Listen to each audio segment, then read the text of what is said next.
जय हिंद साथियों, कैसे हैं आप लोग। आई होप कप लगे होंगे, आपकी जो स्टडी चलेगी बहुत ही बेहतरीन चलेगी। तो आज के क्लास में बात करने वाले हैं क्लास 12th के केमिस्ट्री के VVI ऑब्जेक्टिव क्वेश्चन। याद रखिएगा मेरे भाई, अगर आप लोग अच्छे तरीका से इस क्लास को देख लेते हैं ना, तो इस क्लास से आने वाला एक भी प्रश्न नहीं छूटेगा, ये मेरा वादा है, ठीक है ना। तो आप लोग अच्छे तरीका से देखिएगा और जहां डाउट हो वहां पूछने का प्रयास कीजिएगा, ठीक है ना, क्योंकि बहुत ही इंपॉर्टेंट VVI ऑब्जेक्टिव क्वेश्चन आपके बीच रखे हुए हैं, ठीक है। तो आप लोग अच्छे से याद रखिएगा, ठीक है। तो चलिए बिना टाइम का क्वेश्चन की तरफ बढ़ते हैं। इससे पहले क्लास को लाइक नहीं किया तो लाइक कर लेंगे और चैनल को सब्सक्राइब कर लेंगे, ठीक है ना।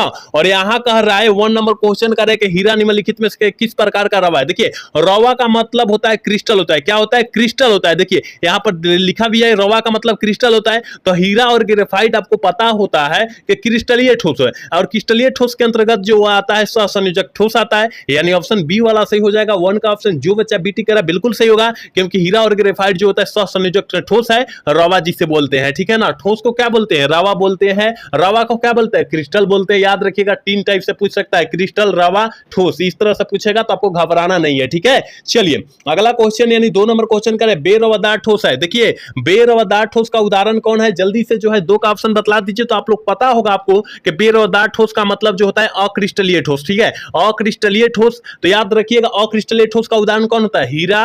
हीरा तो जो होता है क्रिस्टलीय ठोस का उदाहरण होता है, लेकिन रबर, प्लास्टिक, कांच, ये जो होता है ना बेरवादार ठोस यानी अक्रिस्टलीय ठोस का उदाहरण होता है। आप लोग याद रखिएगा। 2 का ऑप्शन जो बच्चा डीटी करा बिल्कुल सही होगा, याद रखिएगा। चलिए अगला क्वेश्चन, यानी 3 नंबर क्वेश्चन करें कि रवा में जब इलेक्ट्रॉन निरायन खाली स्थान को पकड़ लिया जाता है तो कौन सा दोष होता है? तो कौन सा दोष होता है? क्या करें? रवा कह रहा है, रवा कह रहा है, तो कौन सा दोष होगा? तो याद रखिएगा एफ सेंटर। क्या? एफ सेंटर, जिसे एफ केंद्र बोलेंगे। क्या बोलेंगे? फ्रेंकल केंद्र बोलेंगे, याद रखिएगा, ठीक है ना। ऑप्शन जो हो जाएगा सी वाला सही हो जाएगा। याद रखिएगा, जितना क्वेश्चन बतला रहे हैं ना, बहुत इंपॉर्टेंट क्वेश्चन बतला रहे हैं, तो आप लोग याद रखने का प्रयास करेंगे। करें क्रिस्टल कितने प्रकार के होते हैं? याद रखिएगा, क्रिस्टल जो होते हैं 4 प्रकार के होते हैं। कितना? 4 प्रकार के होते हैं। कौन कौन होते हैं? तो सारे बच्चे को पता होनी चाहिए कि आणविक ठोस, आयनिक ठोस, सहसंयोजक ठोस जिसे नेटवर्क ठोस के नाम से भी जानते हैं, है ना, और धात्विक ठोस। याद रखिएगा 4 प्रकार के होते हैं। याद रखिएगा कौन कौन, तो हमने जो बतलाया अभी नोटबुक पर लिख कर याद कर लीजिए, ठीक है।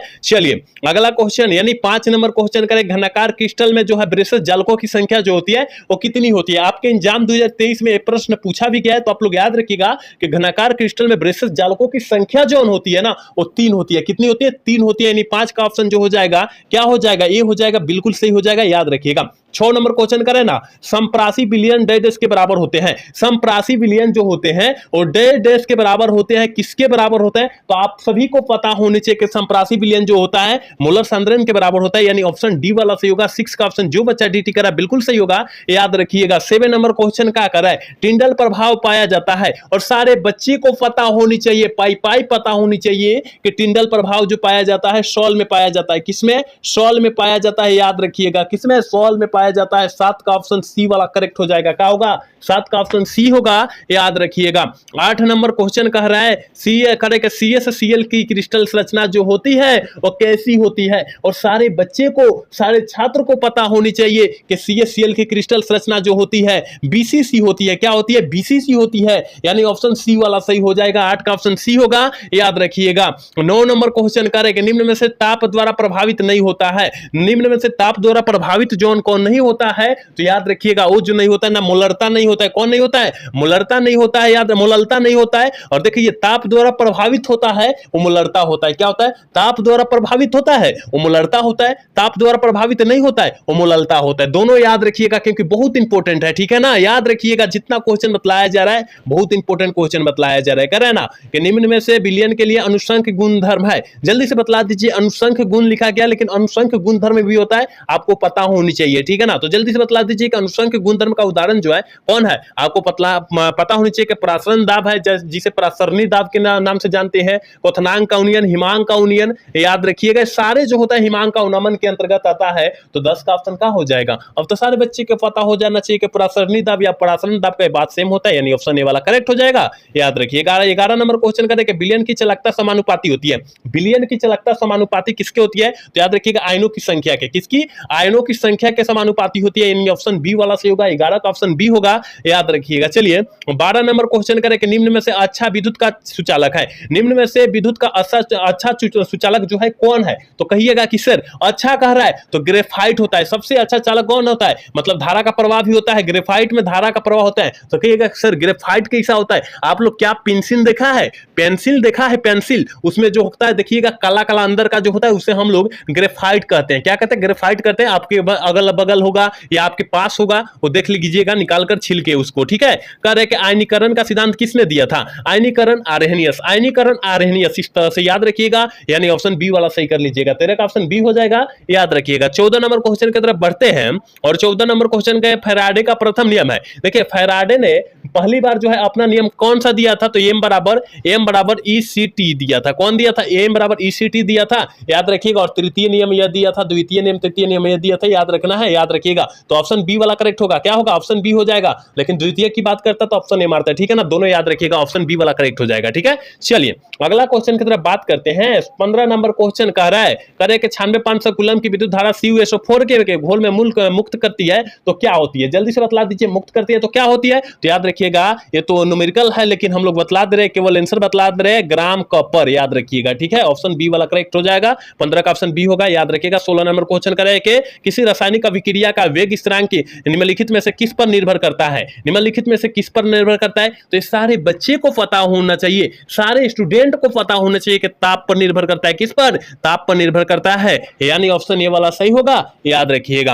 अगला क्वेश्चन यानी 27 नंबर क्वेश्चन कह रहा है कि हाइबर विधि से अमोनिया का निर्माण निम्नलिखित में से कौन उत्प्रेरक का उपयोग होता है? कौन उत्प्रेरक का उपयोग होता है? और कहेंगे का, आप कहेंगे का कि सर लोहे के महीन पाउडर बनाकर हम लोग इसका निर्माण करते हैं, बिल्कुल सही, यानी ऑप्शन ए वाला सही हो जाएगा। 17 का ऑप्शन ए होगा, याद रखिएगा। 18 नंबर क्वेश्चन करें, किसी वस्तु के प्रतिक्रिया करने की दर करता है, किस पर निर्भर करता है? किसी वस्तु के प्रतिक्रिया करने का दर निर्भर किस पर करता है? तो सक्रिय भार पर करता है, यानी ऑप्शन डी वाला करेक्ट होगा। 18 का ऑप्शन जो बच्चा टीटी करा बिल्कुल सही होगा, याद रखना है। 19 नंबर क्वेश्चन करें कि प्रथम कोटि की अभिक्रिया के लिए वेग स्थिरांक की इकाई जो होती है वो क्या होती है? क्या प्रथम कोटि? बिल्कुल सही होगा यार, याद रखो। टाइम इनवर्स, सेकंड इनवर्स भी होता है, टाइम इनवर्स भी होता है। जॉन दिया रहे वो मारेंगे, टाइम इनवर्स दिया है यानी समय इनवर्स दिया है, समय इनवर्स मारेंगे। ऑप्शन ए वाला करेक्ट करेंगे, अनिश का ऑप्शन ए हो जाएगा, याद रखिएगा आप लोग, ठीक है। चलिए अगला क्वेश्चन कह रहा है ना, 20 नंबर क्वेश्चन कर रहा है कि निम्नलिखित में से कौन लायोफिलिक कोलाइड है? देखिए लायोफिलिक कोलाइड कौन है? तो आपको पता होनी चाहिए कि लायोफिलिक कोलाइड जो होता है गम होता है, जिसे गंध के नाम से जानते हैं।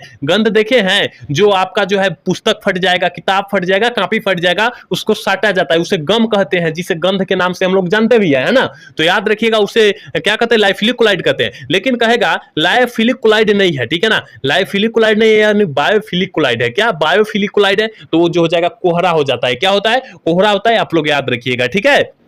तो इसका ऑप्शन भी हो जाएगा। चलिए 21 नंबर क्वेश्चन करें कि टाइलिन नामक एंजाइम का स्रोत होता है। टाइलिन नामक एंजाइम का स्रोत जौन होता है वो कौन होता है? जीभ का लार होता है, याद रखिएगा। ऑप्शन सी वाला सही होगा। 21 का ऑप्शन जो बच्चा सीटी करे बिल्कुल सही होगा, याद रखिएगा। अभी जितने बच्चे क्लास को देख रहे हैं ना और क्लास को लाइक नहीं किए तो लाइक करने का प्रयास करेंगे, क्योंकि आपके लिए हम इतना मेहनत कर रहे हैं और आप हमारे लिए छोटा सा प्रयास नहीं कर सकते, वो प्रयास आपको करना होगा, ठीक है। चलिए अगला क्वेश्चन 22 नंबर क्वेश्चन करें कि दूध का एक उदाहरण है। दूध किसका उदाहरण होता है? इमल्सन का उदाहरण होता है। तो कहिएगा कि आप क्या बतला रहे हैं? इमल्सन में कहां दिया? देखिए तो ऑप्शन डी में नहीं दिया है, क्योंकि पायस का हिंदी मतलब पायस का इंग्लिश जो होता है इमल्सन होता है, याद रखिएगा, ठीक है ना। तो इमल्सन भी दे सकता है, हिंदी में इमल्सन लिख के देख सकता है, तो आपको घबराना नहीं है, ठीक है। चलिए 23 नंबर क्वेश्चन करें कि साबुन ग्रीस को किसके द्वारा निकाला जाता है? साबुन ग्रीस को हम लोग किसके द्वारा निकालते हैं? तो याद रखिएगा वो जो है इमल्सीकरण करके निकालते हैं, यानी ऑप्शन बी हो जाएगा। 23 का ऑप्शन बी होगा, याद रखिएगा। 24 नंबर क्वेश्चन करें कि सामान्य ताप एवं दाब पर किसी गैस के एक मोल का आयतन होता है। एक मोल का आयतन जो होता है वो कितना होता है? तो 22.4 लीटर होता है। कितना? 22.4 लीटर होता है, यानी ऑप्शन बी वाला सही होगा। 24 का ऑप्शन जो बच्चा बेटी कर रहा है बिल्कुल सही होगा। जितने बच्चे इन क्लास को लाइक नहीं किए, क्लास को लाइक कर लेंगे और साथ में चैनल को सब्सक्राइब भी कर लेंगे, ठीक है। निम्नलिखित में से कौन धातु सामान्य मुक्त अवस्था में पाया जाता है? निम्नलिखित में से कौन सा धातु सामान्य मुक्त अवस्था में पाया जाता है? तो कहिएगा कि सर एल्युमिनियम, ये यू जोन होता है ना, ये मुक्त अवस्था में पाया जाता है, यानी ऑप्शन बी वाला सही होगा। 25 का ऑप्शन बी होगा, याद रखिएगा। 26 नंबर क्वेश्चन क्या कह रहा है? कह रहे लोहा का मुख्य अक्ष क्या है? जल्दी से बतला दीजिए कि लोहा का मुख्य अक्ष क्या होता है? तो याद रखिएगा मुख्य मतलब सबसे अच्छा, सबसे अच्छा। मुख्य का मतलब क्या होता है? सबसे अच्छा अक्ष जो होता है हेमाटाइट होता है, ठीक है ना। लेकिन देखिए यहाँ लोहा का एक सिडराइड भी होता है, पाइराइड भी होता है, हेमाटाइट भी होता है, लेकिन यहाँ मुख्य की बात किया गया, मतलब सबसे अच्छा की बात किया गया, इसलिए हेमाटाइट मारेंगे, ठीक है, याद रखिएगा। 27 नंबर क्वेश्चन करें निम्नलिखित में से कौन सा कथन सही है? निम्नलिखित में से कौन सा कथन सही है? और यह 2024 में पूछा भी गया है, याद रखिएगा कि कौन सा कथन सही होता है। तो सभी एक्स खनिज होता है, लेकिन सभी खनिज एक्स नहीं हो सकते हैं, लेकिन ऑप्शन ए वाला सही होगा, क्योंकि सभी एक्स खनिज होते हैं, ये ऑप्शन ए में ही दिया है, याद रखिएगा, ठीक है ना। सभी खनिज एक्स नहीं होते, ये गलत है, याद रखिएगा। आपके घुमराने के लिए, गुमराह करने के लिए जो है ये गलत दिया है, ठीक है। तो आपको घबराना नहीं है, गलत नहीं टिक आउट करना है। चलिए 28 नंबर क्वेश्चन करें कि कपर पाइराइट का एक्स है। कपर पाइराइट जो होता है किसका एक्स होता है? तो कपर पाइराइट कपर का एक्स होता है, कपर जिसका संकेत Cu होता है, याद रखिएगा। ऑप्शन डी वाला सही होगा, 28 का ऑप्शन डी हो जाएगा, याद रखिएगा। 29 नंबर क्वेश्चन देखिए क्या करे, सल्फर करे कि सल्फाइड 100 का सांद्रण किया जाता है। मेरे भाई सल्फाइड 100 का सांद्रण किससे कहेंगे? सल्फाइड 100 का सांद्रण जो होता है फेन उत्प्लावन विधि से करते हैं। किससे? फेन उत्प्लावन विधि से, यानी 29 का ऑप्शन हो जाएगा, याद रखिएगा। चलिए 30 नंबर क्वेश्चन करें कि ओलियो का सूत्र क्या होता है? जल्दी से बतला दीजिए कि ओलियम का सूत्र जो होता है क्या होता है। और यह 2023 में प्रश्न पूछा भी गया है, तो आपको याद होनी चाहिए कि ओलियम का सूत्र जो होता है वो क्या होता है। तो याद रखिएगा H2SO7 होता है, याद रखिएगा। ऑप्शन ए वाला सही होगा, 30 का ऑप्शन ए होगा, याद रखिएगा। 31 नंबर क्वेश्चन क्या करें, उजाला और पीला फास्फोरस है। उजाला और पीला फास्फोरस किस प्रकार का फास्फोरस है? तो याद रखिएगा अपरूप है। क्या है? अपरूप है मेरे भाई, याद रखिएगा। ऑप्शन ए वाला होगा, 31 का ऑप्शन ए होगा, याद रखिएगा। 32 नंबर क्वेश्चन करें, नाइट्रिक अम्ल तैयार किया जाता है। नाइट्रिक अम्ल जो होता है वो किससे तैयार किया जाता है? तो ओस्टवाल्ड विधि से किया जाता है। किससे? ओस्टवाल्ड विधि से किया जाता है, ऑप्शन बी वाला सही होगा, 32 का ऑप्शन बी होगा, याद रखिएगा। और इसका सूत्र पूछा जाएगा, नाइट्रिक अम्ल का सूत्र पूछा जाएगा, HNO3 मारिएगा मेरे भाई। ये सारे प्रश्न याद रखिएगा, जितना क्वेश्चन एक्स्ट्रा बतलाया जा रहा है, ठीक है। चलिए 33 नंबर क्वेश्चन क्या करें, निम्नलिखित में से कौन सी गैस एकल परमाणुविक है? कौन सी गैस जो है एकल परमाणुविक है? तो कहेंगे कि सर हीलियम जो है ना एकल परमाणुविक है, बिल्कुल सही, ऑप्शन बी वाला करेक्ट होगा, याद रखिएगा। 33 नंबर 34 नंबर क्वेश्चन का है चक्रीय मेटाफॉस्फोरस में